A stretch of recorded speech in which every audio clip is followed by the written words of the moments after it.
Good evening and welcome all. Today we are going to read current assets. Anjali madam, over to you. You can start reading. Good evening all. Today we are going to start with current assets.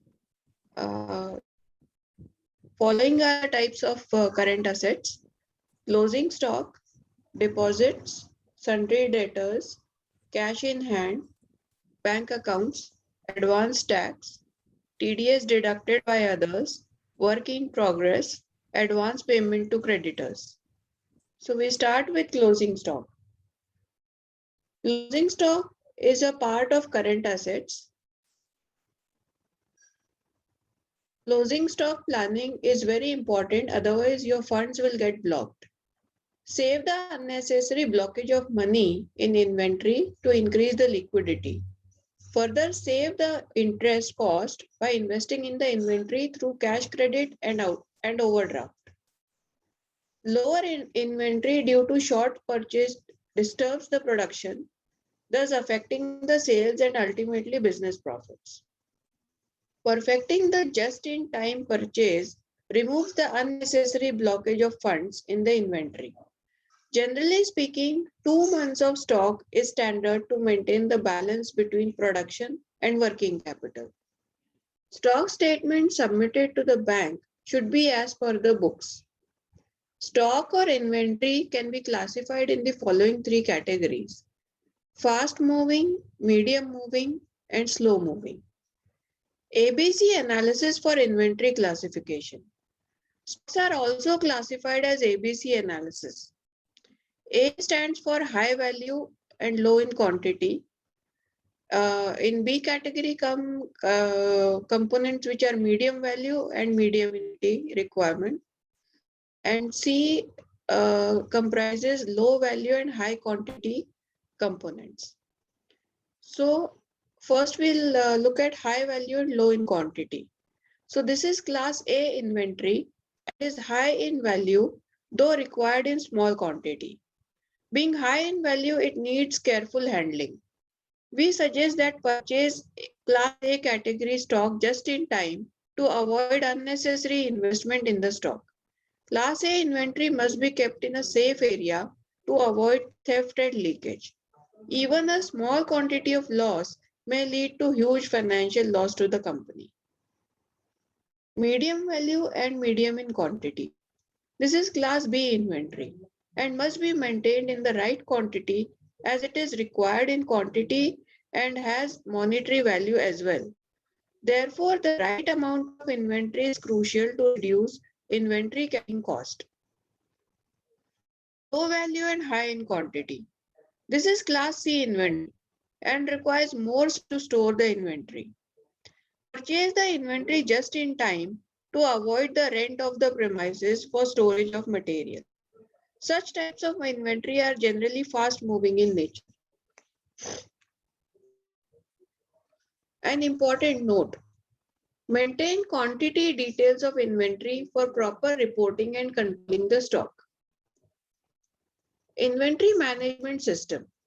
For maintenance of stock management, there must be an effective system consisting of printed copies or soft copy in ERP of GRN, GIN, route slips, delivery challan, and registers and stock ledgers for recording the raw material, consumables, and finished goods and scrap movements.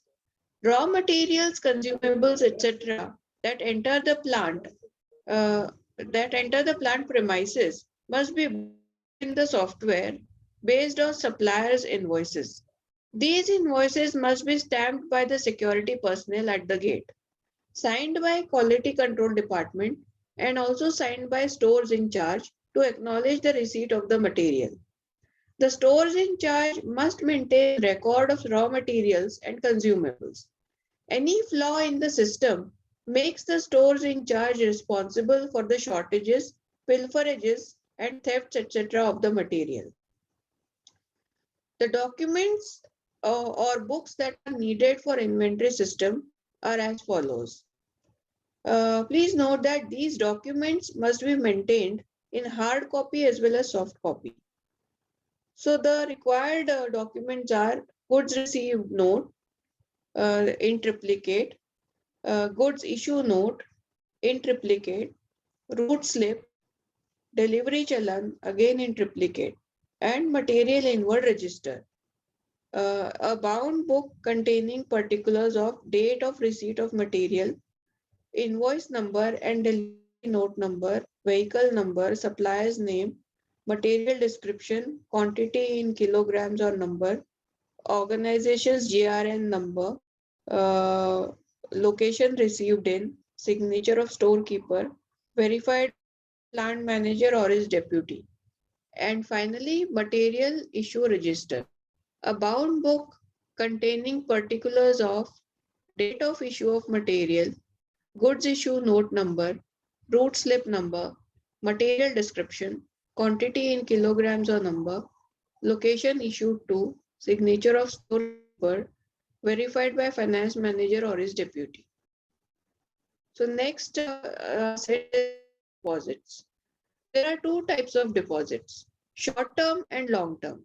Short-term deposit means any deposit kept for less than 36 months, whereas long-term deposit means any deposit kept for more than 36 months.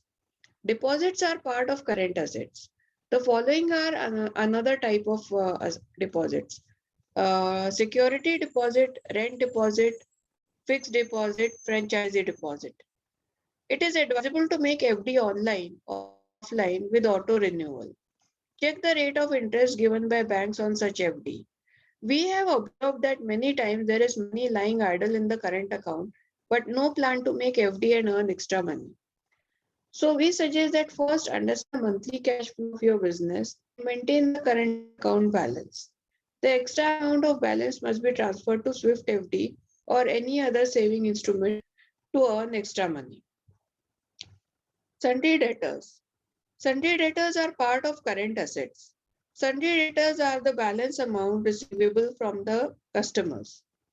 General trend of market is 90 days for receivable period. One can give credit to customers after considering the following factors: the payment pattern of the customers, the reputation of the customers in the market, the capacity of an individual to repay within the time frame, regular payment of GST. The fund flow or cash flow depends upon how fast a company recovers the amount from its customers. Next is bad debts and income tax rule. All profits of the businessmen are with the customers. Debtors are our customers and hence we must maintain good relations with them. However, sometimes payments, either partial or full, are not received from debtors. In such a case, it is treated as bad debts. As per income tax rule, if your bad debt amount is more than 1 lakh rupees, then you must submit the details along with his PAN number. To claim the bad debt amount in the profit and loss account, one must produce proof of legal actions taken against such a customer to recover the money. If it is not proven, then the income tax department does not allow the bad debt. Next is debtors and GST rules. If the debtors have credit balance, then check the reason for not preparing the bill for the advances received. If the product is complete and ready for delivery or after the expiry of the term of delivery. As per GST rules, bill must be prepared within 30 days. In case of service industry, as per GST rules, we must pay GST on advance received. Next is debtors and current ratio. Debtors are the part of current ratio and it has good or bad effect on the current ratio depending on the type of debtors. If our debtors are more than 90 days, then the company will struggle in its cash flow. Ideally speaking, debtors must be less than 45 days, then the company will have good cash flow. The following table shows the risk factor vis-a-vis the debtors. So debtors in number of days, less than 45 is low risk, 45 to 90 days is medium risk, and more than 90 days is high risk. Next is cash in hand. Cash in hand is the liquid current. Cash in hand is the balance cash available with the company on any given day. A company must not keep large amount of cash in hand. However, negative cash in hand is not allowed in the books of accounts. So if cash in hand is not available in company books, but expenses are paid, these are paid by the proprietors or partners, or some cash sale has not been entered in the books, we suggest that the expenses should be paid for only by withdrawing from bank. Also keep a daily check on the negative cash in hand. Tally and other software have the facility to alert the negative cash balance by showing it in red color. Summary of restrictions on cash transactions. Acceptance of cash more than 2 lakh rupees in aggregate in a year for one event or in one transaction from one person. Payment of cash for revenue or capital expenditure of more than 10,000 rupees in a day. Payment to transport operator for flying, hiring or leasing of goods carriage limit is 35,000 rupees. Acceptance or repayment of loan or deposit of more than rupees 20,000. Acceptance of cash more than 20,000 rupees in a year for transfer of immovable property. Payment of premium for medical insurance in cash. Donation paid in cash is not eligible to claim deduction under Section 80G. So donation is always paid for bank transaction. Next is bank accounts. Bank is also part of liquid current assets. We'll stop here. Check whether all the Anjali, we can right, stop sir. and then we can explain if you have a time. Okay, sure. Over to you, sir. Yeah, thank you.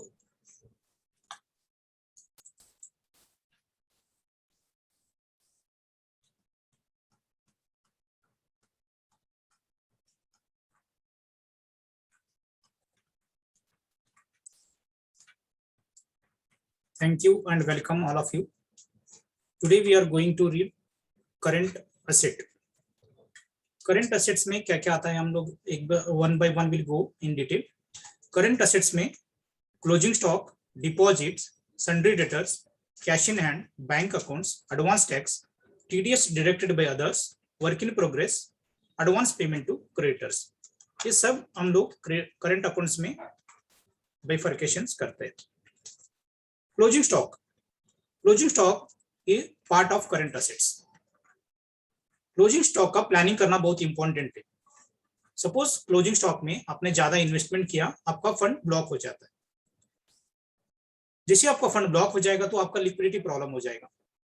Suppose आप CC लेके loan लेके आपने closing stock में investment किया तो आपका interest भी बढ़ जाएगा जो आपने कैश क्रेडिट यूटिलाइज किया इन्वेंट्री में इन्वेस्टमेंट करते टाइम पे. सपोज आपने इन्वेंट्री में कम इन्वेस्टमेंट किया तो आपका प्रोडक्शन का भी डिस्टर्बेंस हो सकता है.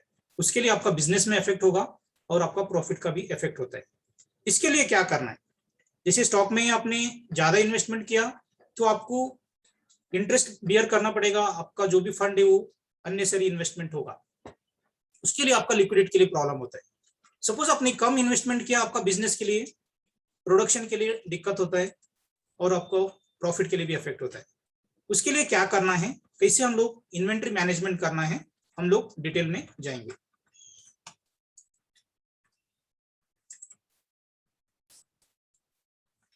ये जो प्रॉब्लम्स है मींस ज्यादा इन्वेस्टमेंट किया तो भी प्रॉब्लम है और कम इन्वेस्टमेंट किया तो भी आपका प्रॉब्लम है. इसके लिए आपको क्या करना है, you always go in just in time purchase. इसे just in time purchase means आपको एनालिसिस करना है अपने को कितना मटेरियल लगेगा प्रोडक्शन के लिए. आप जैसे आपको लगता है आप ऐसे एक सप्लायर को आपको फिक्स करना है, उनसे मटेरियल आपको जस्ट इन टाइम पे लेना है.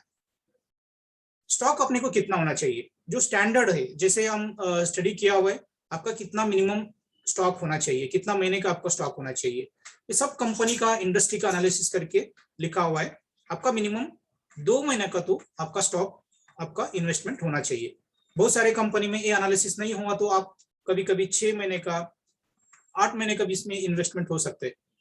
इसके लिए आपका इन्वेंट्री का इन्वेस्टमेंट के लिए आपका फंड का प्रॉब्लम्स हो सकता है और आपका लिक्विडिटी का भी प्रॉब्लम हो सकता है. आपको मिनिमम 2 महीने को तो इन्वेंट्री आपको रखना ही रखना है.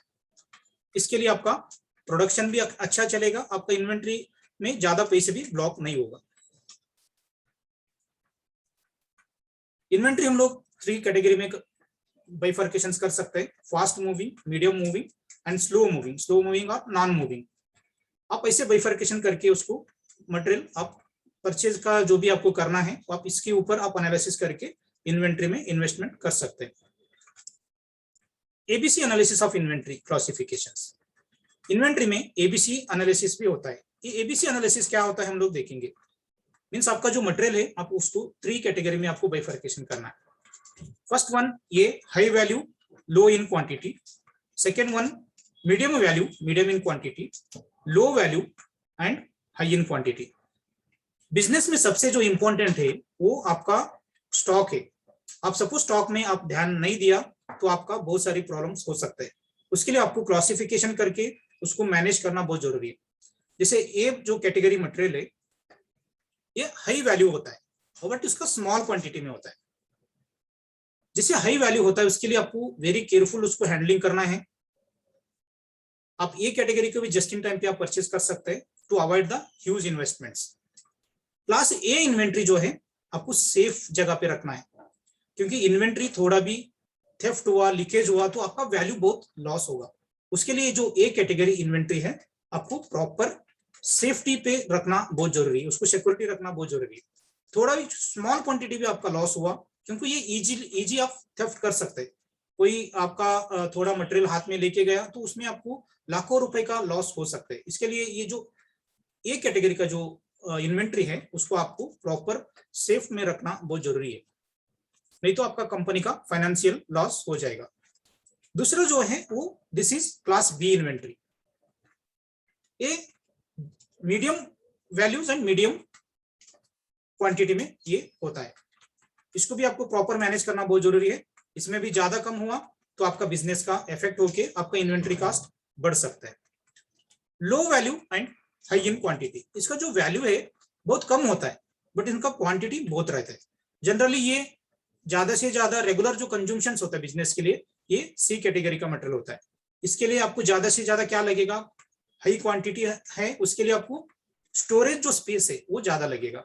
उसके लिए आपको देखना है आपका गोडाउन का जो रेंट है उसका, आप ज्यादा से ज्यादा मटेरियल स्टोर करने से आपका गोडाउन का रेंट बढ़ेगा, इन्वेंट्री कॉस्ट बढ़ेगा, उसका जो भी इंटरेस्ट है वो बढ़ेगा। आपको इसमें भी ज्यादा ध्यान देना है। इवन इसका क्वांटिटी हाई रहा तो भी इसको कैसे हम लोग इन्वेस्टमेंट करके अपना बिजनेस स्मूथली कर सकते हैं। एक इसमें इंपॉर्टेंट नोट है, maintain quantity details of inventory for proper reporting and controlling the stock. आपको क्वांटिटी डिटेल्स, आपका बिजनेस चाहे बड़ा हो या छोटा हो, अभी जीएसटी में बाकी इसमें कंप्लायंस पार्ट में आपको क्वांटिटेटिव डिटेल स्टॉक का रखना बहुत जरूरी है। उसके लिए आपको प्रॉपर क्वांटिटेटिव डिटेल रखने से नॉट ओनली कंप्लायंस पार्ट आपके लिए भी आपका इन्वेंट्री कंट्रोल के लिए आपको बहुत हेल्प होगा। जैसे आपने कैसे एक्सेल में मेंटेन कर दीजिए, नहीं तो इसमें बहुत सारे सॉफ्टवेयर है उसमें भी आप क्वांटिटेटिव डिटेल मेंटेन करके आपका इन्वेंट्री कंट्रोल आप कर सकते। हम लोग इन्वेंट्री मैनेजमेंट सिस्टम के बारे में बात करेंगे। जैसे हम लोग कंपनी में इन्वेंट्री मैनेजमेंट सिस्टम कैसे वर्क करता है। Maintenance of stock management, there must be an effective system consisting of printed copies और सॉफ्ट कॉपी इन ईआरपी। ये जो इन्वेंट्री मैनेजमेंट है इसमें आपको सॉफ्ट कॉपी में तो रखना ही है, उसके साथ में आपको GRN, GIN, route slip, delivery challan, register and stock ledgers for recording raw material, consumable finished goods and scrap. इसके लिए आपको स्टॉक रजिस्टर भी रखना बहुत जरूरी है। ये जो जीआरएन है, जीआईएन ये तो सॉफ्ट कॉपी में रहता है बट उसके साथ में आप हार्ड कॉपी भी रखना बहुत जरूरी है। आपको इसका वेरिफिकेशन करने में इजी हो जाता है। जैसे आपका raw material and consumable company में एंटर हो जाते हैं तो उसका सॉफ्टवेयर में एंट्री होना चाहिए। जिसे आपका इनवॉइस आता है उसके साथ में डिलीवरी चलन होता है, वो आते ही उधर सिक्योरिटी गेट पे उसमें एंट्री होता ही उसको सिक्का होना चाहिए। उसके बाद क्वालिटी कंट्रोल में इंस्पेक्शन होना चाहिए। उसके बाद में स्टोर इंचार्ज जो है उनका एक्नॉलेजमेंट, रिसीव मटेरियल जो आया उसका एक्नॉलेजमेंट भी होना चाहिए। ये जो स्टोर इंचार्ज है वो पूरा आपका raw material and consumable management करता है। वो उसमें कुछ गड़बड़ हुआ, कुछ लॉस हुआ तो आप स्टोर इंचार्ज को आप रिस्पॉन्सिबल कर सकते हैं, क्योंकि ये उनका जॉब रिस्पॉन्सिबिलिटी होता है। ये जो स्टोर इंचार्ज होता है उनका पूरा मटेरियल का इनवर्ड करना, आउटवर्ड करना, उसका सब इंचार्ज उनका स्टोर इंचार्ज का होता है। उसके लिए कुछ भी लॉस हुआ आप उनको रिस्पॉन्सिबिलिटी कर सकते हैं। इन्वेंट्री के लिए आपको क्या क्या डॉक्यूमेंट मेंटेन करना है। गुड्स रिसीव्ड नोट करना है in triplicate form, goods issue note करना है, रूट स्लिप करना है, डिलीवरी चलन इन ट्रिप्लिकेट होना चाहिए, material inward register, material inward जैसे आपका मटेरियल आ गया तो आपको मटेरियल इनवर्ड रजिस्टर भी करना बहुत जरूरी है। मटेरियल इनवर्ड रजिस्टर में क्या क्या डिस्क्रिप्शन होना चाहिए, means date of receipt of material होना चाहिए, इनवॉइस नंबर होना चाहिए, डिलीवरी नोट नंबर होना चाहिए, vehicle number, supplier name, material description, quantity आपको केजी में है क्या नंबर है वो भी उसमें होना चाहिए, लोकेशंस किधर से आ रहे हैं, और signature of the store keeper होना चाहिए, और प्लांट मैनेजर का भी वेरिफिकेशन उसमें होना चाहिए। ये मटेरियल इनवर्ड हो गया।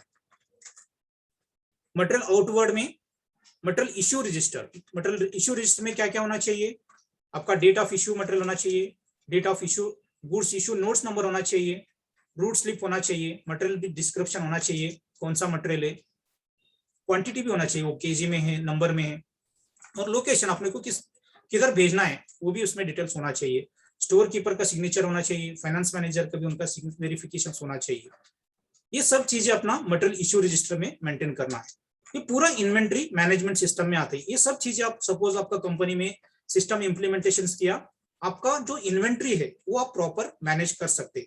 जैसे बहुत सारे लोग जो हाई वैल्यू है, मीडियम वैल्यू है, लो वैल्यू, सब इन्वेंट्री एक ही जगह पे स्टोर कर देते हैं, तो उस टाइम पे आपका कंट्रोलिंग बराबर नहीं हो सकते। उसके लिए आपको ये बाइफर्केशन करना बहुत जरूरी है, means A B C analysis करना आपको बहुत जरूरी है आपका इन्वेंट्री कंट्रोल करने के लिए। नेक्स्ट जो करंट एसेट है वो है डिपॉजिट्स। डिपॉजिट्स में दो टाइप का डिपॉजिट्स होता है, एक तो होता है शॉर्ट टर्म डिपॉजिट्स, दूसरा होता है लॉन्ग टर्म डिपॉजिट। जो शॉर्ट टर्म डिपॉजिट है वो लेस देन 36 मंथ का होता है, जो लॉन्ग टर्म डिपॉजिट है वो मोर देन 36 मंथ होता है। जैसे आप अकाउंटिंग कर रहे हैं तो आपको ये एनालिसिस करना है वो शॉर्ट टर्म डिपॉजिट है क्या लॉन्ग टर्म डिपॉजिट है। ये तो प्राइवेट लिमिटेड कंपनी में अलाउड नहीं है, ये only proprietary and partnership form में जब आप अकाउंटिंग कर रहे हैं तो आपको ये देखना है ये शॉर्ट टर्म डिपॉजिट है क्या लॉन्ग टर्म डिपॉजिट्स है उसमें से।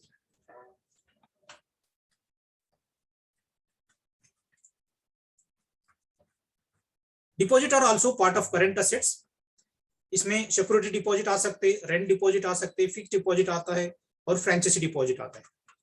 ये प्राइवेट लिमिटेड कंपनी में ये चीजें कर सकते हैं, बट उसके लिए कुछ रेजुलेशंस वो सब चीजें आपको करके प्रॉपर फॉर्म में कर सकते हैं। इसके लिए ये आपको बाइफर्केशन करते टाइम पे आपको ये देखना है ये शॉर्ट टर्म डिपॉजिट है क्या ये लॉन्ग टर्म डिपॉजिट है। जो एफडी है आपको ऑनलाइन रखना क्या ऑफलाइन रखना, इसमें ऑटो रिन्यूअल होना बहुत जरूरी है।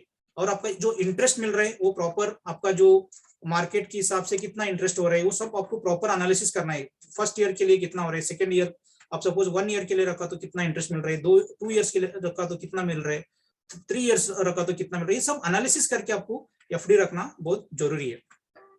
बहुत सारी कंपनी में हम लोग देखते तो करंट अकाउंट में बहुत सारे पैसे होता है, but they are not thinking to investment in other portfolio. उनके पास पैसे तो बहुत होते हैं, सेविंग अकाउंट में भी पैसे होता है और करंट अकाउंट में भी पैसा होता है, but they are not thinking to invest in some other portfolio. जैसे आप म्यूचुअल फंड में इन्वेस्टमेंट कर सकते हैं, बाकी शेयर्स में इन्वेस्टमेंट कर सकते हैं, गोल्ड में इन्वेस्टमेंट कर सकते हैं।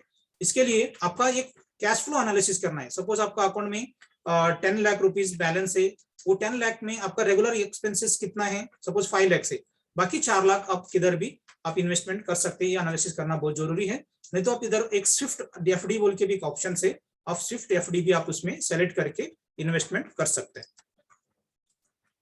Sundry debtors also part of current asset. Sundry debtors are the balance amount receivable from the customer. General trend of market is 90 days. जो डेटर्स है जनरली वो 90 डेज का मार्केट में आपको क्रेडिट देना पड़ते। इससे क्या होगा इफेक्ट हम लोग नीचे देखेंगे।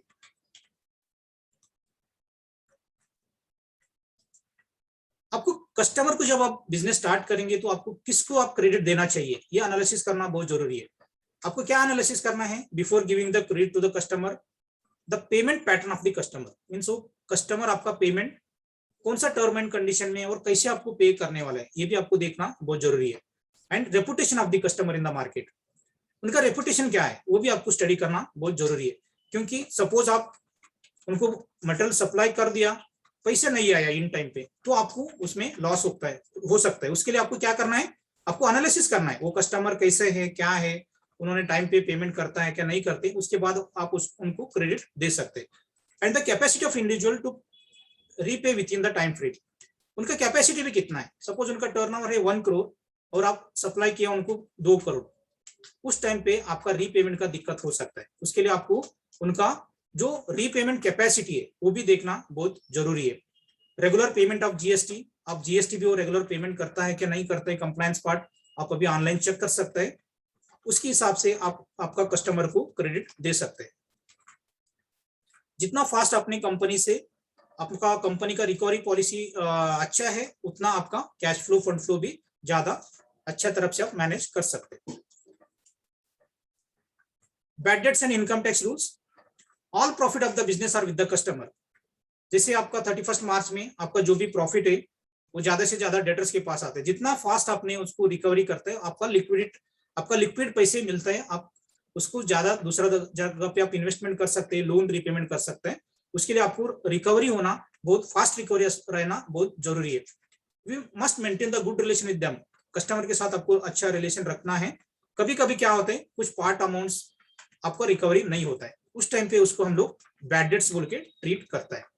जैसे इनकम टैक्स में सपोज आप बैड डेट्स बोल के आप प्रॉफिट एंड लॉस अकाउंट को डेबिट कर रहे हैं, तो आपका बैड डेट्स 1 लाख से ज्यादा हुआ कोई पर्टिकुलर पार्टी का, आपको पैन नंबर उनका देना बहुत जरूरी है। ये आपको ध्यान में रखना है एज ए अकाउंटेंट। सपोज आप 1 लाख से ज्यादा आप डेबिट कर रहे हैं प्रॉफिट एंड लॉस अकाउंट को, आपको उनका जो भी कस्टमर का पैन नंबर लेना बहुत जरूरी है, क्योंकि उधर आपने को इनकम टैक्स में दिखाना पड़ेगा।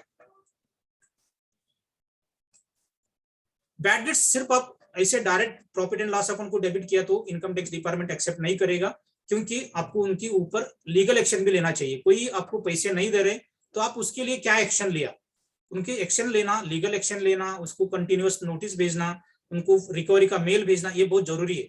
उसके बाद ही आपको ये बैड डेट्स बोल के इनकम टैक्स डिपार्टमेंट अलाउड करेंगे। Debtors and GST rules, if debtors have credit balance then they check the reason for not preparing the bill. Suppose आपका डेटर से वो क्रेडिट बैलेंस दिख रहे हैं, मींस आप एडवांस रिसीव्ड किया बट उसका बिल नहीं बनाया हुआ, वो देखिए, क्योंकि आप सर्विस सेक्टर है तो आपको तो जैसे आपका एडवांस पैसे आते हैं उसके ऊपर भी आपको जीएसटी पे करना पड़ेगा। बाकी मैन्युफैक्चरिंग कंपनी में भी जैसे आपका पैसे आ गया, एक बार मटेरियल रेडी हो गया तो विद इन 30 डेज में आपको बिल करना बहुत जरूरी है।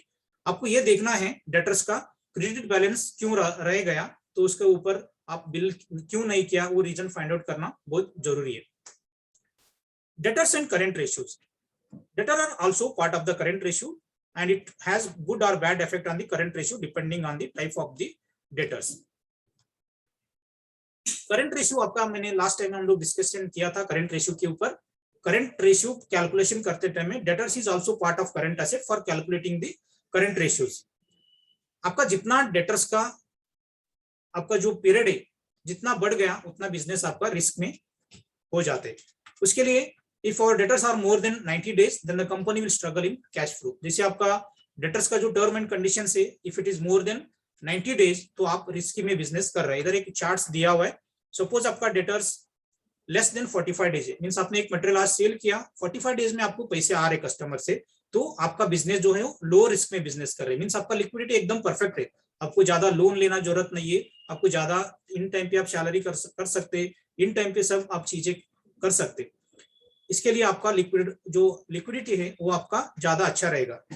Medium risk 45 to 90 days, means आपका जैसे डेटर्स का टाइम बढ़ेगा जैसे आपका रिस्क बढ़ जाता है।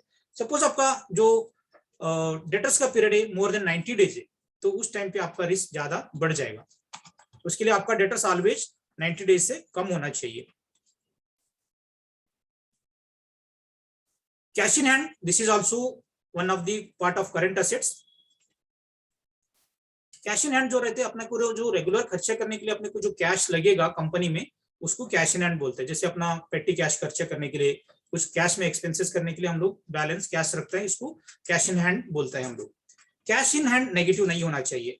नेगेटिव कब होता है, कभी कभी आपका जो डायरेक्टर है, पार्टनर है, प्रोपरेटर है, उनका पर्सनल इसमें एक्सपेंसेस किया हुआ रहते, वो सिर्फ आपको बिल दे देंगे, आप बिल एंट्री करेंगे कैश में, बट आपके पास कैश नहीं है। उसके लिए आपको ये देखना है ये जो एक्सपेंसेस किया है वो कंपनी की बिहाफ से आपका प्रोपरेटर, डायरेक्टर और पार्टनर खर्चा किया, तो फिर उनका अकाउंट को क्रेडिट करना बहुत जरूरी है।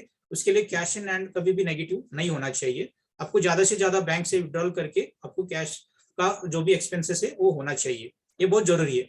और सॉफ्टवेयर में भी आप जैसे टैली है, बाकी बीजी सॉफ्टवेयर है, आप उधर जैसे अपने कैश का एंट्री करेंगे, कैश नेगेटिव रहे तो आपको इन्फॉर्मेशन देता है, इधर कैश नेगेटिव है, उस टाइम पे आपको देखना है कि कैश एक्सपेंसेस कौन किया हुआ, कि अगर प्रॉपरेटर किया, पार्टनर्स किया, डायरेक्टर किया, तो फिर आप उनसे डिटेल ले सकते हैं, आपका जो भी एक्सपेंसेस हुआ वो उनको क्रेडिट कर सकते हैं। कैश के लिए कुछ रिस्ट्रिक्शन है, हम लोग ये बहुत सारी बार डिस्कशन किया और एक बार हम लोग रिपीट करेंगे इसके, कैश के लिए क्या क्या रिस्ट्रिक्शंस हो सकते हैं। It is very important. आप कैश जो आप कस्टमर से सेल करेंगे नहीं तो आप 2 लाख से ज्यादा आप कैश नहीं ले सकते कस्टमर से, साल में 2 लाख से ज्यादा आप कस्टमर से कैश सेल्स नहीं कर सकते। और payment of cash of any revenue expenditure, capital expenditure, जो भी एक्सपेंडिचर है 10,000 से ज्यादा आप नहीं कर सकते। सिर्फ इसमें ये दिया हुआ एक्सेप्शन दिया हुआ है, वो ट्रांसपोर्टेशन के लिए आप 35,000 तक कैश एक्सपेंसेस कर सकते हैं, और आप कैश पे लोन और लोन नहीं ले सकते, और आप वापस भी पेमेंट नहीं कर सकते, लोन एंड डिपॉजिट्स। आपका जो भी प्रीमियम है, जैसे इंश्योरेंस प्रीमियम है, मेडिक्लेम इंश्योरेंस है, आप ये सब कैश में पेमेंट नहीं कर सकते। पेमेंट आप कैश में किया तो आपको डिडक्शंस नहीं मिलेगा। जो डोनेशन है, एटीजी का जो डोनेशन है, आप जब ट्रस्ट को नहीं तो कुछ मंदिर को जो एटीजी में रजिस्ट्रेशन है उसको डोनेशन देते टाइम में आप कंपलसरी आपको बाय चेक और क्रॉस चेक आपको देना बहुत जरूरी है।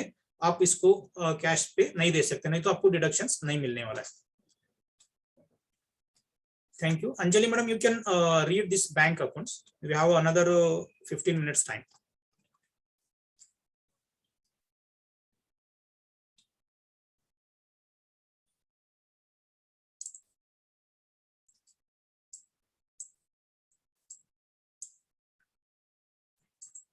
Anjali madam.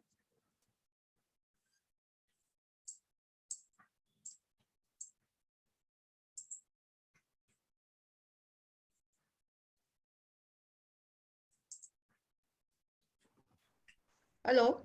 Yes madam, you Yeah, can. you can hear me now. Yeah, yes madam, yes please. Right, sir. Yes. So we move ahead with bank accounts. Yeah. Bank is also part of liquid current assets. Check whether all the bank balances are matched and reconciled with bank statement and take the print every month. Bank account should be classified as saving bank account and current account. Open your bank account with a bank that cooperates and helps you in the expansion of the business. Also check if the bank has all the latest banking facilities, that is net banking, tax payment facilities, etc. Most of the banks are eager to open current account, not for loan facility. Give preference to a nationalized bank because nationalized bank helps you to avail of the loan under CGTMS scheme. Maintain the bank balance equal to your monthly expenses, EMI and other recurring expenses. This ensures that your EMI does not bounce and your CIBIL report is good. A good CIBIL score is helpful in taking any loan in future. An entrepreneur should know his or her bank balance, should know her bank as well. Keep track of bank records every month. Be aware of checks not clearing for more than 3 months. Check the accuracy of contra entries in reconciliation to avoid fraud, etc. Know your bank before opening bank account. Now it is time to KYB, know your bank, not KYC, know your customer. Next is advance tax. Advance tax is a tax that is paid on quarterly basis to save interest. You need not pay advance tax if the tax liability is less than 10,000 rupees. Senior citizens who do not run any business also need not pay advance tax. Pay 90% of the tax amount through advance tax before 31st March to save interest. Following is the chart of advance tax. With due date of installment and amount payable. So first quarter on or before 15th of June, you can pay 15% of the advance tax. Second quarter on or before 15th September, you can pay 45% of the advance tax. In third quarter on or before 15 December, you can pay 75% of the advance tax. In fourth quarter on or before 15th March, 100% of the advance tax. that is 90% of the total tax. Tax deducted at source. TDS deduction is the responsibility of the payer to track the income of the recipient. If it is not deducted, then 30% of that expense is disallowed or it can be treated as income. Quarterly TDS report must be filed within the due date as prescribed in the Act. Else per day penalty is levied at rupees 200 by Income Tax Department. Tax deducted by others. TDS on providing services. If we provide any service like labor charges or job work, professional service, etc., the service receiver will deduct the TDS before making payment. Ensure that such TDS is deposited with the Income Tax Department and file the TDS return in time to avoid penalty and interest. Check 26AS if TDS is deducted by your customer. TDS deducted by others as per books and as per 26AS must match. If you have received any other income, like FD interest, rent, or any other income, those can be easily traced through 26AS. Your gross total income or all income must be always equal to or more than the amount credited in 26AS. Otherwise, you will receive the income tax notice. TDS on sale of immovable property. Cross-check the 26AS if you have sold any immovable property worth more than 50 lakhs. The buyer must deduct 1% TDS, which will reflect in 26AS. You can claim this TDS while calculating the capital gains tax. TCS on purchase of luxury car. If you purchase any luxury car worth more than 10 lakhs, the dealer will deduct 1% TCS. You can claim such TCS and utilize it to adjust tax liability. Work in progress. Work in progress or WIP is considered as part of current assets. Work in progress means any ongoing construction of your factory shed. All expenses related to such construction are treated as WIP till you get the completion certificate of such building. After receiving the completion certificate from the concerned authority, such WIP is transferred to the building account. The company can claim depreciation on such building as it is used for business purpose.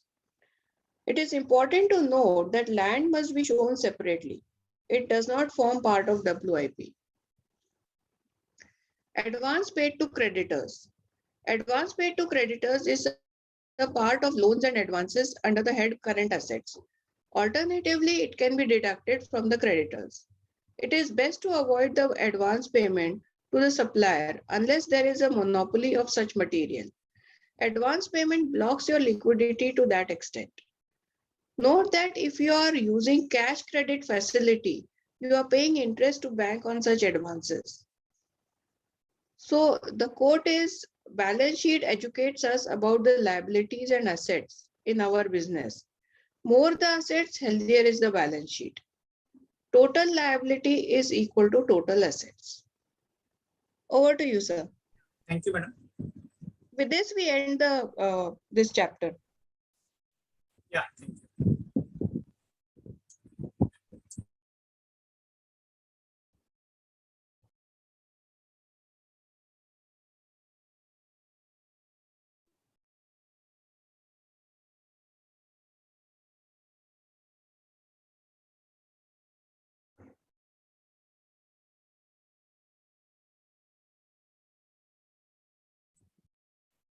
Just a minute. 1 minute.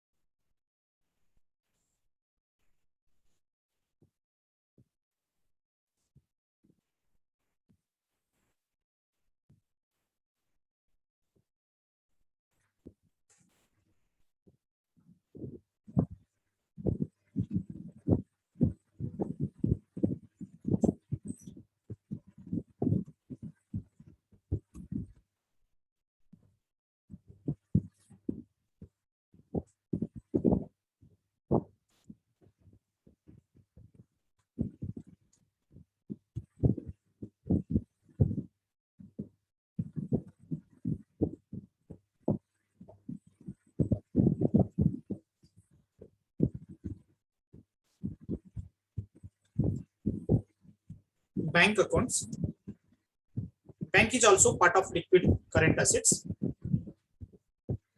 Bank balance आपका रिकंसिल करके match होता है कि नहीं देखना बहुत जरूरी है। ये मंथ टू मंथ होना चाहिए।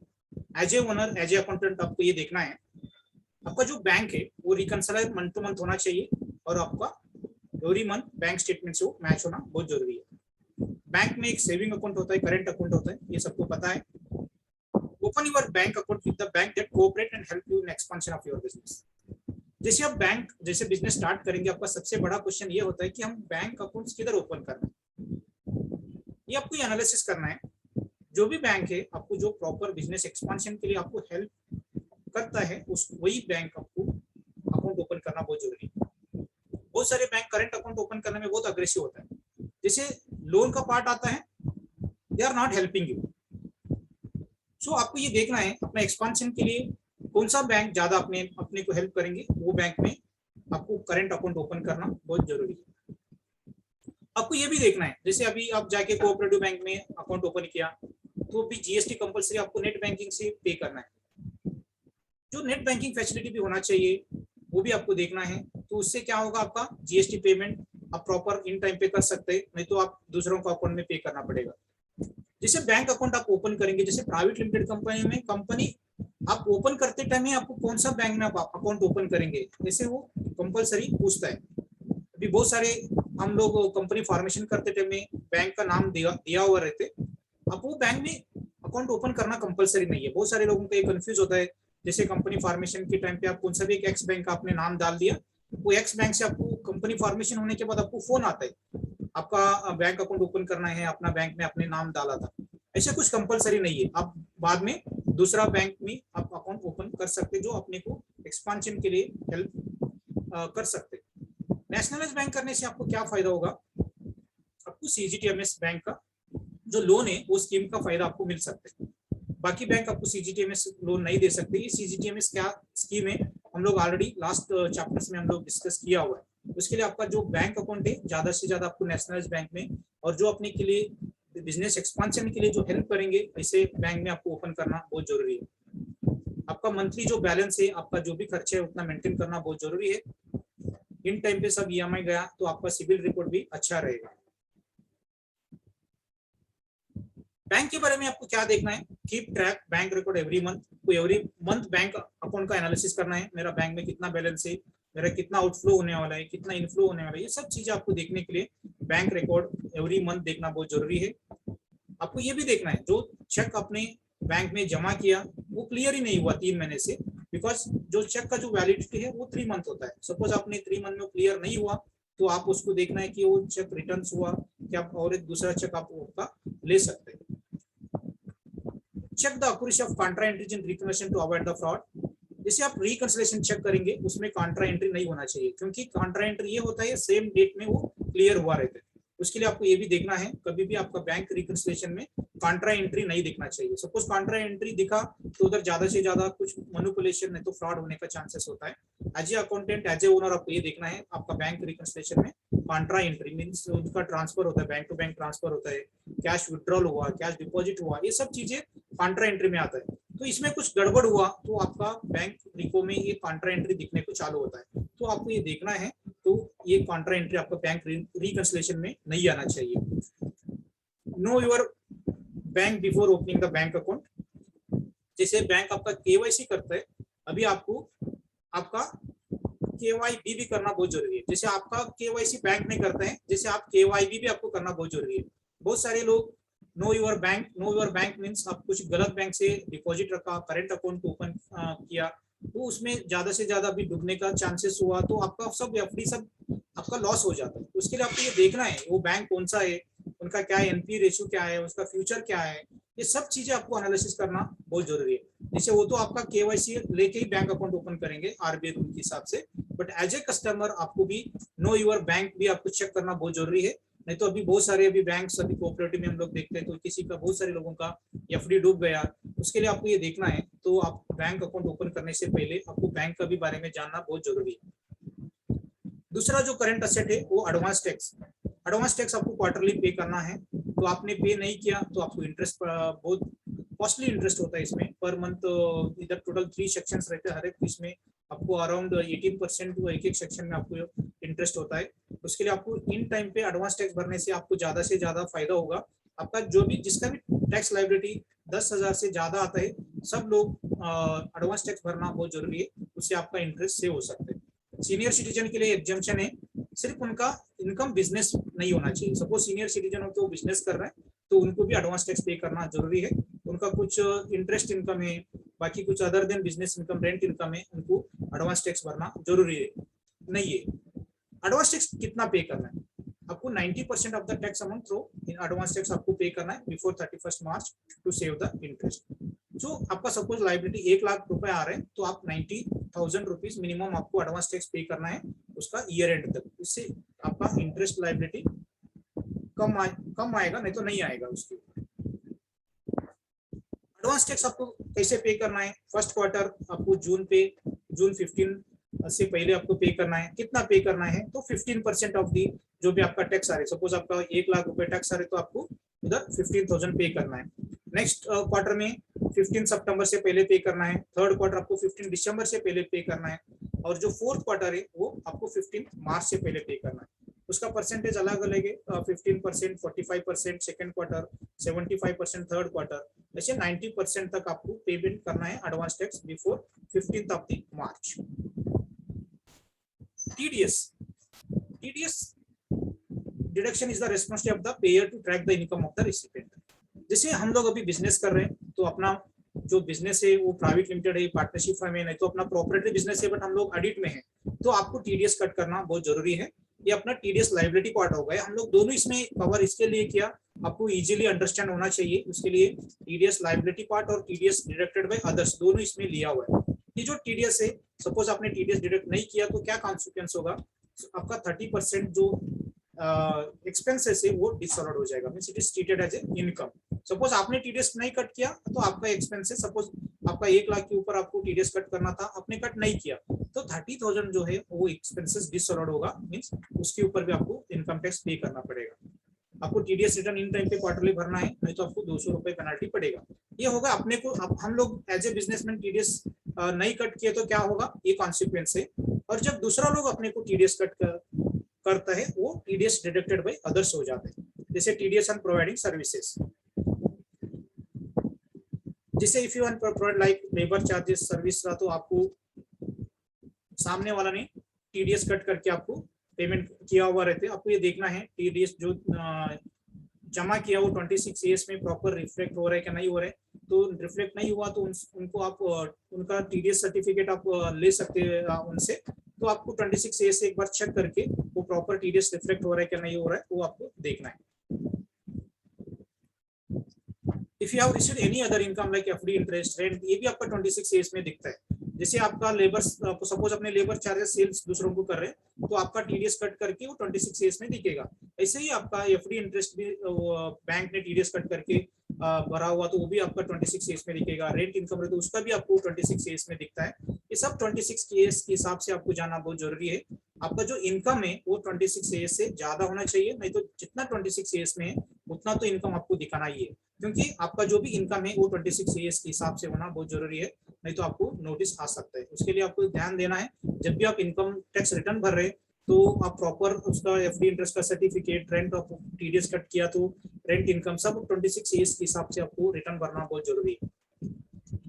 TDS on sale of immovable property, ये बहुत सारे लोगों को पता नहीं है। जैसे उन्होंने प्रॉपर्टी कुछ परचेज किया तो आपको टीडीएस कट करना बहुत जरूरी है।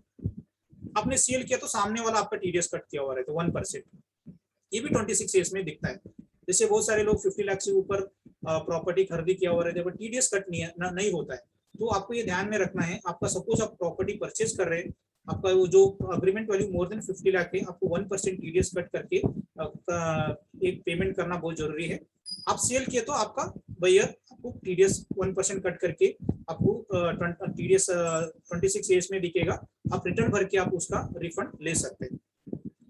टीडीएस ऑन लग्जरी कार्स, अभी आप जैसे कार लेने के लिए गया, आपका 10 लाख से ज्यादा परचेज कॉस्ट है तो आपको 1% टीसीएस कट होता है। ये बहुत अच्छा हो गया। जो भी लोग कार लेते तो बहुत सारे लोग इनकम टैक्स रिटर्न भरता नहीं है बट बड़े बड़े कार लेते हैं उसके लिए गवर्नमेंट ने ये प्रोविजंस लेके आया, जो भी कार लेंगे बड़े बड़े तो उनका ये 1% टीसीएस कट करने से उनका एक कंट्रोलिंग सिस्टम आ जाता है। ये लोग सोर्सेस किधर से लेके आया इतना बड़ा कार लेने के लिए, ये बहुत अच्छा प्रोविजंस हो गया। हम लोग जैसे इनकम टैक्स रिटर्न भरते टाइम में हम लोग देखते हैं तो उनको हम लोग कंग्रेचुलेशंस बोल देते हैं। वो पूछते हैं सर आपको कैसे पता चला आपने मैंने कार इतना कॉस्ट का लिया हुआ है, तो अपने को टीसीएस से पता चलते साल भर में आपने कितना कॉस्ट का आपने कार परचेज किया हुआ है। This is also very good provisions to control the evasion of the taxes. जैसे वर्क इन प्रोग्रेस है, अभी जैसे आपका कंपनी का एक्सपांशन चालू है, फैक्ट्री शेड का काम चालू है, आपने जो भी खर्चा जब तक वो फैक्ट्री आपका कंस्ट्रक्ट होती है, जो कमर्शियल प्रोडक्शन स्टार्ट होते तब तक जो भी एक्सपेंसेस आपने इसका WIP में डालना चाहिए अंडर करेंट असेट्स। बहुत सारे लोग इसको डायरेक्टली एक तो फैक्ट्री शेड में डाल देते, नहीं तो इसको एक्सपेंसेस आउट करता है। उसको एक्सपेंसेस आउट भी नहीं करना है अपने को, फैक्ट्री शेड में भी नहीं डालना है, इसको रखना है अपने को वर्क इन प्रोग्रेस में। वर्क इन प्रोग्रेस में जब तक वो कंप्लीशन सर्टिफिकेट लेके अपना बिजनेस स्टार्ट होगा तब तक वो वर्क इन प्रोग्रेस में ही होता है। जैसे आपका वर्क इन कंप्लीशन सर्टिफिकेट मिल गया, वर्क स्टार्ट हो गया कंपनी का, तो आप उसका वर्क इन प्रोग्रेस से फैक्ट्री सेट में आप ट्रांसफर कर सकते हैं और आप डेप्रिसिएशन भी उसके ऊपर क्लेम कर सकते हैं। Important note, land must be shown separately, does not form part of the WIP। जैसे अपने लैंड लेके आप कंस्ट्रक्शन स्टार्ट करेंगे तो लैंड को सेपरेट रखना बहुत जरूरी है, क्योंकि लैंड के ऊपर डेप्रिसिएशन नहीं मिलता है, उसको आपको सेपरेट रख के अकाउंटिंग करना बहुत जरूरी है। एडवांस टू क्रेडिटर्स, जैसे आप कुछ मटेरियल लेने के लिए आपका सप्लायर को एडवांस दिया तो आप इधर एडवांस टू क्रेडिटर्स में दिखा सकते हैं। एक तो आप क्रेडिटर्स में भी दिखा सकते हैं, वो आपका क्रेडिटर्स में नेट ऑफ होके दिखेगा, नहीं तो आप इसको separate advance to creditors current asset में आप इसको सेपरेट दिखा सकते हैं। जैसे आपका ज्यादा से ज्यादा आप मटेरियल लेते टाइम में आप एडवांस देने से आपको लॉस हो जाएगा, उसके लिए ऐसे आप सप्लायर को देखना है जो अपने को कुछ क्रेडिट दे सकते हैं, नहीं तो आपको ज्यादा से ज्यादा उन्होंने एडवांस नहीं लेते हुए कैसे अपने को मटेरियल सप्लाई करेंगे। सपोज आप सप्लायर ने एडवांस लेके मटेरियल देना है तो अपना जो मनी है वो ब्लॉक हो जाते हैं। उसके लिए आपको ये ध्यान में रखना है, एडवांस कभी भी सप्लायर को देते टाइम में आप उसमें ज्यादा से ज्यादा अवॉइड कैसे कर सकते और उसमें कैसे आपका लिक्विडिटी का सेविंग कर सकते। सपोज उधर मोनोपोली है कुछ, अभी सपोज आप स्टील लाने के लिए गए, अभी स्टील का बहुत मोनोपोली हो गया तो आपको उधर एडवांस देना ही जरूरी है। ऐसे केस पे आप एडवांस दे सकते हैं, बट बाकी जितना पॉसिबल है उतना उधर आप एडवाइस है कि आप उसमें सेव कर सकते हैं। उतना एडवांस देने का तो आपने अवॉइड किया तो आप उतना आपका लिक्विडिटी बच जाता है। If you are using cash credit facility you are paying interest. आप जैसे एडवांस सप्लायर को दिया उधर अपने को कुछ इंटरेस्ट नहीं मिलने वाला है, जैसे आपने कैश क्रेडिट तो आपने यूज किया तो अपने को इंटरेस्ट बर्डन हो जाता है। उसके लिए आपको ये देखना है एडवांस देते टाइम में जितना पॉसिबल है उतना अवॉइड करके आप उसका सेविंग कर सकते हैं। बैलेंस शीट अपने को क्या देगा, अभी this is second chapter on balance sheet. This chapter is now completed. We can go in third chapter, cash flow, next session. Balance sheet educate us about the liabilities and asset in our business. More the asset, healthier is the balance sheet. Total liability is always equal to total assets. अभी assets balance sheet के बारे में हम लोग in details में step by step जितना clause है clause by clause हमने एनालिसिस किया, उसका हेड बाय हेड हमने पूरा बैलेंस शीट के बारे में एनालिसिस किया। उसका रिलेटेड कुछ क्वेरीज है, we have another only 2 minutes, आप हैंड रेज कर सकते हैं तो मैं आपको अनम्यूट करूंगा, आप क्वेश्चन पूछ सकते हैं। And we'll otherwise will stop close the session because it's already 6:30. I wait another 1 minute if you have any queries related to this chapter. And thank you to all of you. Thank you, madam, and thank you all participants given your time. And spread this is a knowledge sharing sessions. There is no any motive of other things. So this is totally knowledge sharing session. Spreading the knowledge is very good and it's help to all your friends and colleagues. And next Thursday is our chapter 3, cash flow and fund flow statement. It is very important chapters, so we will meet next Thursday. If you have any queries related to today's sessions.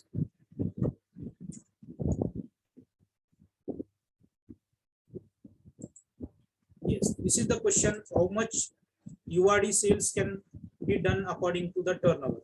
There is no any condition for URD sales. If your sale is B2C, there is no any percentage as such. If your customer having no GST number, you can sell. If your sale is B2C, you can sell any amount of, because your end user having no any GST number. If you have any other queries, you can raise your hand. Otherwise, we'll close the sessions.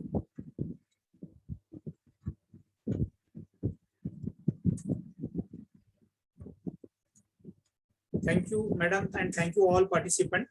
We will meet next Thursday. Thank you so much. Yes, thank you, sir. Thank you all participants. Have a good